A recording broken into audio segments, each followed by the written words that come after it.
Hey guys, Farmer Jeremiah here with Jocus Farm. I'm going to be doing some yellow pear clones in these empty buckets here, old cottage cheese buckets, and then I have some clones right here in the buckets. I did not label them, so they're kind of a mystery, but most of them have been yellow pear. And then I have those Roma seedlings I'm getting ready for this fall. I'm just taking some cuttings because just to restart a couple areas I'll have ready by the time it's ready for a fall crop, so I'm gonna fill out 12 more buckets and see where we can get. And I'm gonna go out there and show you how we. Alright, so there's a few suckers I've spotted. I'm looking for something like this. It's got a growth tip. See right there? And I've been having some come off the fruit cluster. Usually they're in the internode like this, where the plant leaflet is, and the main stem. This is a sucker. You can see it's got that growth tip. So it's pretty easy. You can use scissors. I always do things by hand. I'll snap it one way, and I'll snap it the opposing way, and it comes right off.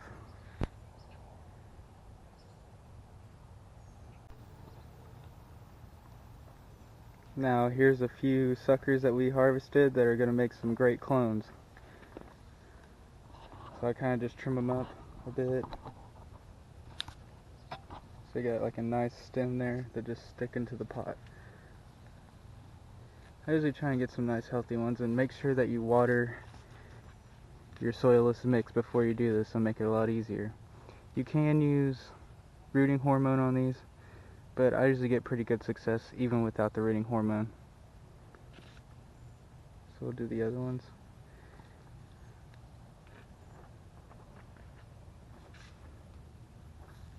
So we got 3 there so far. I just want to do a quick little video on that, and then usually I come in here and I'll trim out the buds that are forming so they can focus on getting established in these pots.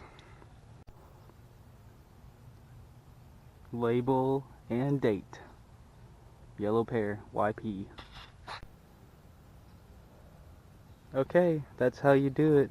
You just snip off a sucker, stick it in some moist soilless potting mix, and you'll sure enough get clones just like we did here.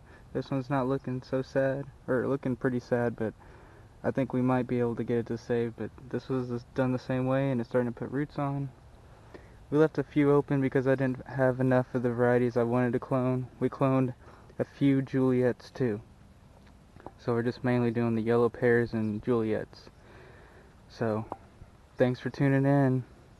We'll see you next time. Remember to like, share, and subscribe. Also, one more tip. Make sure you keep them moist as they're setting roots.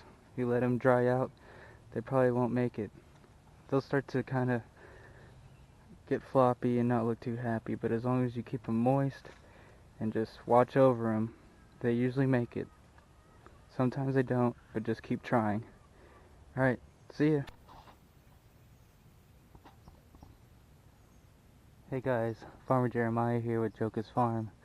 So out of all the strawberry clones that we made from Ghost Leaf 918's gardening plot, only, how many do we have? 3, 6, 9 made it. Not too great results, but we're still learning. It's the first time I ever tried that. These 2 are tomatoes, so don't worry about those. Here's the ones that we got at the hardware store. And with these. Now this I have in a hanging basket, and they start putting out runners, so I just decided to put a hanging basket next to it with moist soilless mix. And just kind of bury it in there and see if we can get that to grow in there. Same with this side. So I guess that'd probably be a little bit easier on cloning. We're just having fun, experimenting. Remember to subscribe. Hey, just wanted to bring an update on our strawberry clones before I actually made the video. And it seems that only one of them out of all the clones we made survived. So I really don't know Looked like some are promising, but obviously only one made it. So we'll try again. I got a few other experiments going on, like I showed you. Excuse me. These are actually starting to set roots. Mother plant, daughter plant, and another hanging basket. Same with this one. So that seems pretty successful so far. And I don't know when to cut it. May wait a while.